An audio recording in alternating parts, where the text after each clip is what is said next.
What is up, guys? Welcome to Legacy TCG, back with your daily dose of Edison.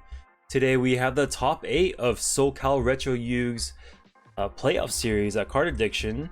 Paul and I are fresh off our first loss from last round, and one of us are going to be eliminated in this round. So I'm playing Machina, he's on his signature Blackwings. I decided to go Machina this week just because I felt like my deck or Machina was well placed in this meta. There's Vayu Turbo, Blackwings. I guess the only decks I really didn't want to face was Joey's Light Swords and the Frogs. But luckily for me, the Frogs went down in the round of 16, and so I got to play Roberto round 1, but narrowly lost to him, and then now we can potentially take down Paul. We're gonna go bottomless on this. This is a really good position for me. We did lose our heavy storm, unfortunately, so he's gonna set a bunch of back row. We're gonna mill 3 to fill that graveyard. And we're gonna check. Mirror Force? No, we take 11. And then on the Card Trooper attack, he's gonna Dimensional Prison. That way I can't replenish my hand with that card. Card's gonna look.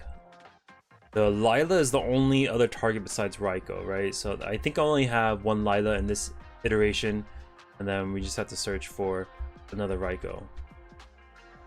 Okay, ooh, Fortress hits the grave though, that's nice. Only thing about these little fur balls is if they get eaten by Shura, then we're gonna be sad. We're gonna flip, target a Reckless.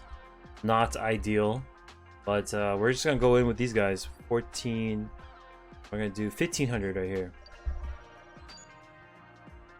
And so my deck is fully stocked, or the graveyard is fully stocked with monsters. Got some fortresses in there. All we really need is to Pot of Avarice some stuff back, and we'll be good. This version of the deck also runs 3 Pot of Avarice. Just as you see here, I didn't activate a single Avarice, right? But there's already 2 engraved. Right, so that's why we essentially have to run 3, because like if you're milling everything and you just kind of get unlucky, then the third one's gonna come in clutch. Okay, we're just gonna put Hamster in defense, swinging with these guys. 400, 18. We're gonna do 22, I believe. Alrighty.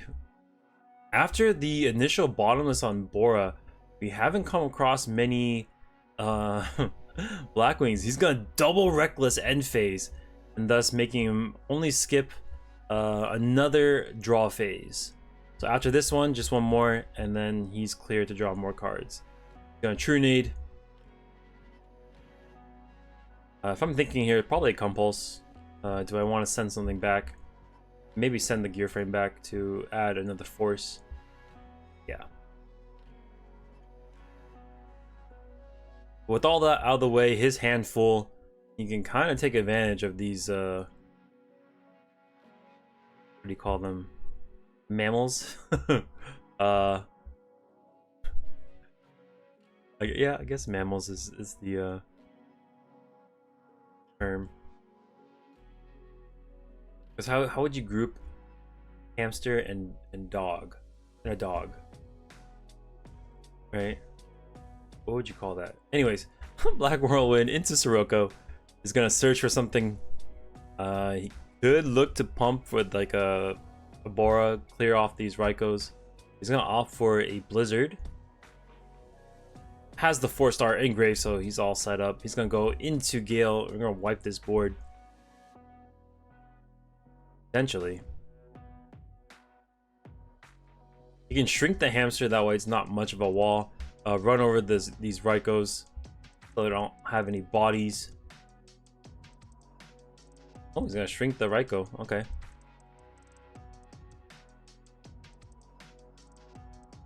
Pump and attack. So he goes to 33.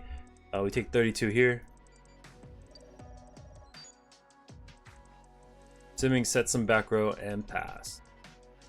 8-star coming. Maybe Stardust Dragon to protect this back row. Stardust Dragon only really good if you have something to protect him. If you don't have like a Dimensional Prison, bottomless, and he's pretty lackluster. But he's gonna go into Thought Ruler. That's gonna turn off the brain control that's in my hand. Ooh, discard special. Discard special again. We're going. How are we so confident? How do we know nothing bad's gonna happen? We're gonna go Gear Frame into a Fortress. Maybe equip to this. Yes, and we're gonna crash with this card. So even if there's a Mirror Force right here, one of my fortresses aren't going to live. So I take 200 here, and then he's gonna gain 25 because he destroys my fortress. So he's gonna go back up, and then this is all to really destroy this Thought Ruler. That's the only way I really had to answer. And we're gonna swing back for 25, ripping the life points I had just given him. Cool. The only real issue I have there is he has the Whirlwind, and that can be a big issue. Okay, Blizzard.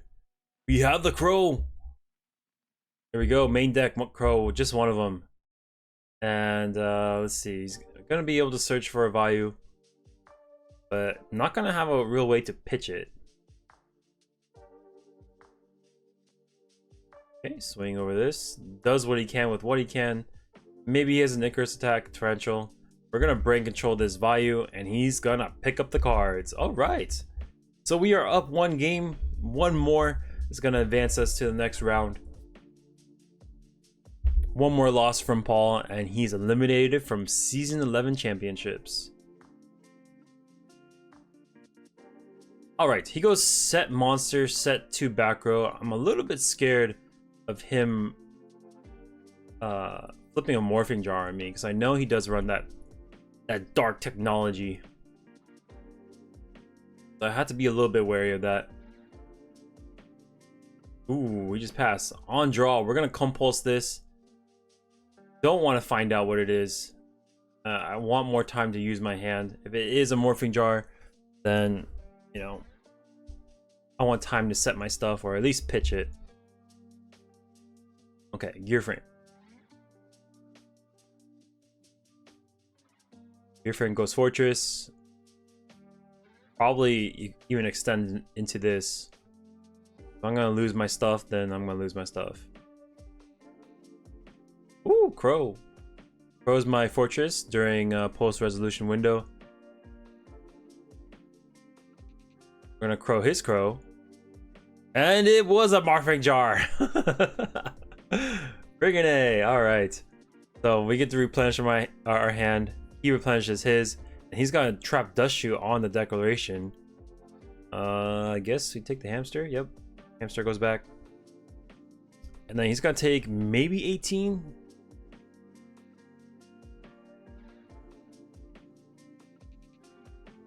1825. We'll see. Because he activated on the declaration. So I think we take 18 at least.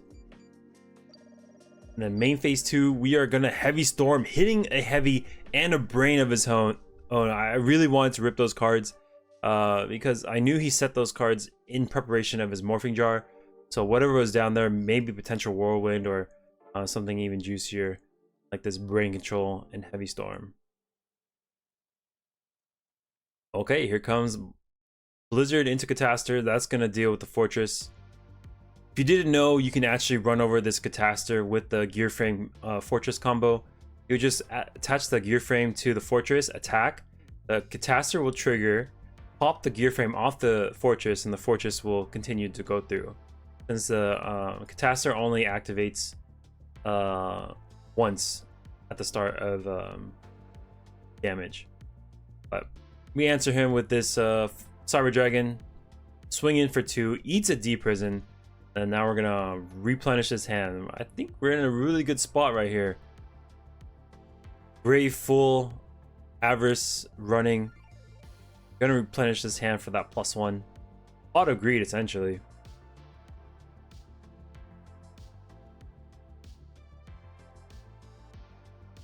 Okay, draw 1, draw 2. Another Cyber Dragon plus a Pupper. I guess we could have set right there because I think we just summoned Cyber Dragon, but we'll take 18 here.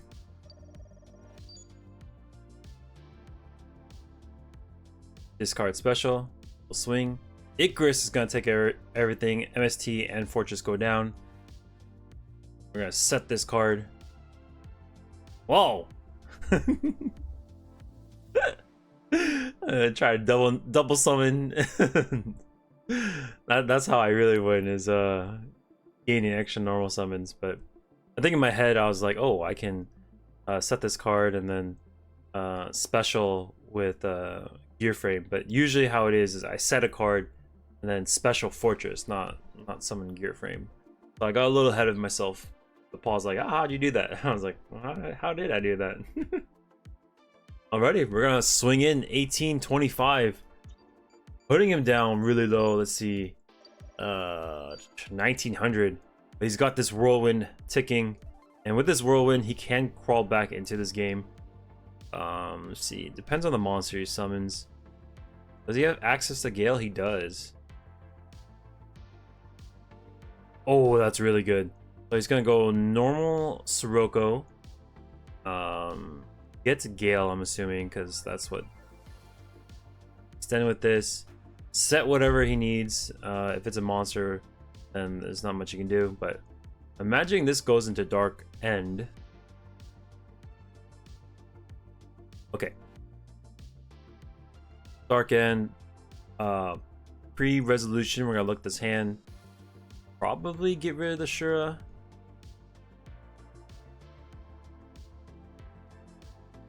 Yeah, I guess Shura is better. But we're gonna go special Cyber Dragon, summon Gear Frame. Oh, we don't have the third force. This is when it actually like really counts. But at least we can deal with this Dark End. We can just swing, crash, then swing for 18. This puts him at 100 life points. Oh my gosh, just 100 away from advancing. Okay, pass. I think he's at 100. I'm pretty sure I did the calculations correct. I might have missed something. But Paul's back is to the wall. Luckily, he does have this whirlwind. I know he has Clute, but with just 100 life points, what can he do?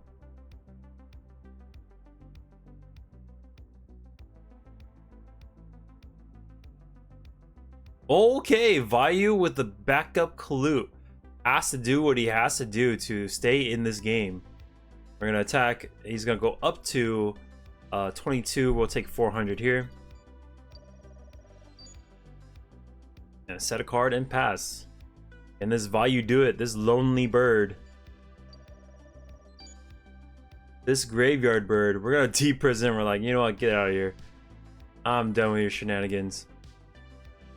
Okay, Blizzard is gonna, let's see,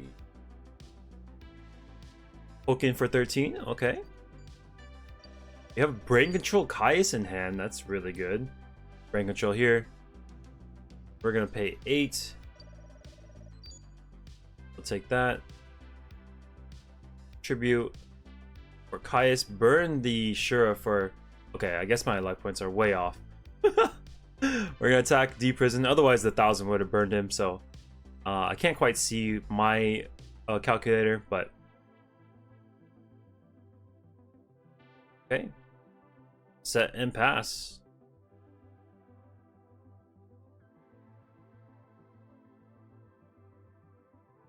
Hey, Reckless, they stay in game 2. I'm not sure how his setting pattern is for game 2, game 3, but it looks like he does keep in the Paul technology.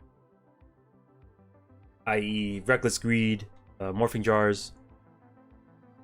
Okay, MST hits a Dust Tornado. We will answer with a Destruction on his Whirlwind. Bottomless answers the Sirocco. Oh man, okay. Double Reckless. It's gonna let him draw 4 cards. And a Gores is there. Holy moly. I'm really curious how many life points Paul has. I really goofed up something. Dang, okay. Those 4 cards turned into a Gores. The difficult. We're gonna tribute these monsters for a fortress and pass. Grenade. Okay. Home Pulse answers the Gores. Okay. Cool. Gonna put this to attack. And now what?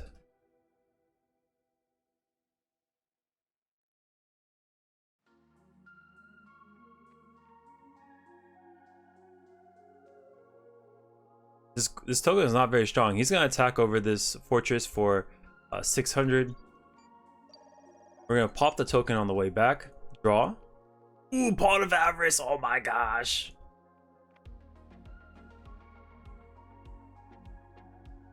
What a top deck, bro. Right when I need it. Fresh off the top. I'm pretty sure Paul has to be super low, right? Like, can't be that much left. These draws super important. Machine of Force would do wonders. Okay, draw one, draw two. Give me something. Set a card and pass. All right, we're gonna go Bora Bora attack. What is this? Hamster? Okay. He takes 100. Can't really set weak things, so maybe we just wall up with this hamster. Set a card, pass. Maybe Icarus attack. Icarus attack would be pretty nasty. We'll set this card and pass. Here comes Icarus. He's gonna pop the new one. My body and hamster. Dang, if I held them my body in hand, that would have gone hard. Yeah, maybe that was the play. Let's take for 17, and that is GG. We'll go to game number 3. Sorry about the goof up on Paul's life points. I really wasn't sure where he was at. Okay, game number 3. This is for all the marbles. It's been a pretty exciting series. Game 2 was super close. We're gonna set a monster, set 2 back row, and pass.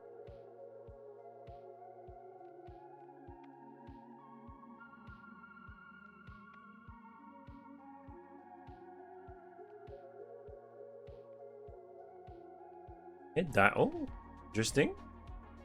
If that's a hamster, it turns it off. So hopefully it's like a, I don't know, Ryko? It's a bupper. Okay, cool. So he lost the 50-50. Ditch the special. Swing for 2. And Mirror Force answers this. Compulse Ryko. I guess we just reset it. Okay.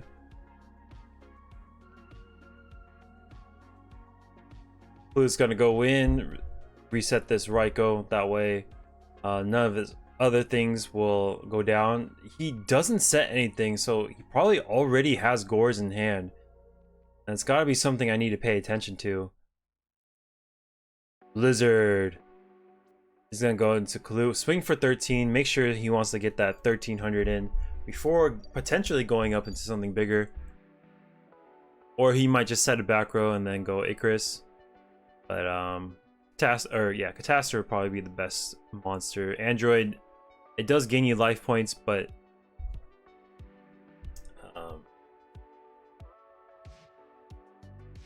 it's weak to all of the fortresses. I guess you could like bait out Bottomless with Android too. Something. We're gonna Compulse. Okay. So at least the if it was Catastrophe, it would still go back to the extra deck, but I can see the vision. Haiku is gonna get bitten by the Bottomless trap hole. Heavy Storm clears his Bottomless, and we'll ditch to special Fortress. Oh no! That is the Gores. Oh man. I needed to play it a little bit slower. Heavy Storm off that Bottomless. Like, we summon the monster, but if we don't have an answer to this Gores, don't really need to attack. Deck Devi is gonna handle this this hamster, and now he gets information plus this wall just being a great defender against Fortress.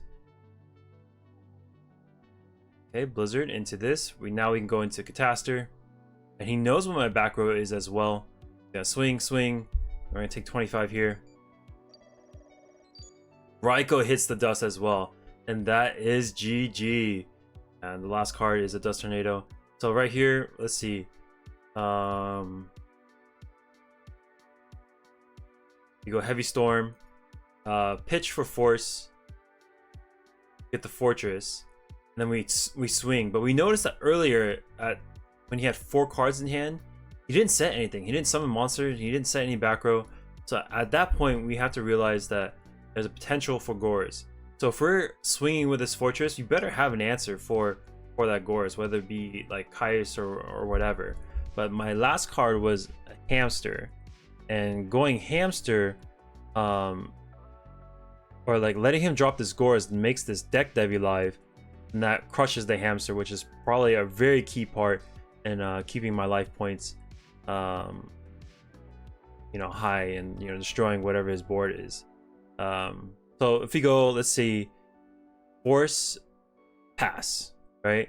Let me set the hamster next turn. He passes back to me, flip hamster, we pass again, because we have to make it back to that right go. And then we also get 2 draw steps as well. The other draw step would have been a right go, and then, you know, it's just, it's a, man, it's such a heartbreaker, because I was so like disciplined on dealing with Gores, but 2 matches in a row I lost to Roberto to a Gores, and I lost to Paul in the end to a Gores as well. So this is a very painful lesson for me, something that I will carry on to my future matches.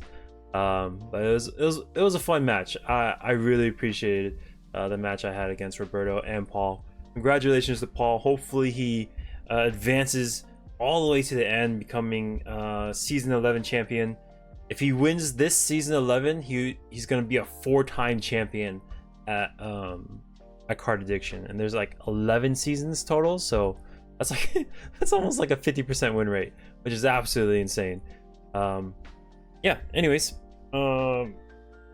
make sure to stay tuned for the rest of the playoff series, and if you like the videos, make sure to hit that subscribe button for me, and I'll catch you on the next one.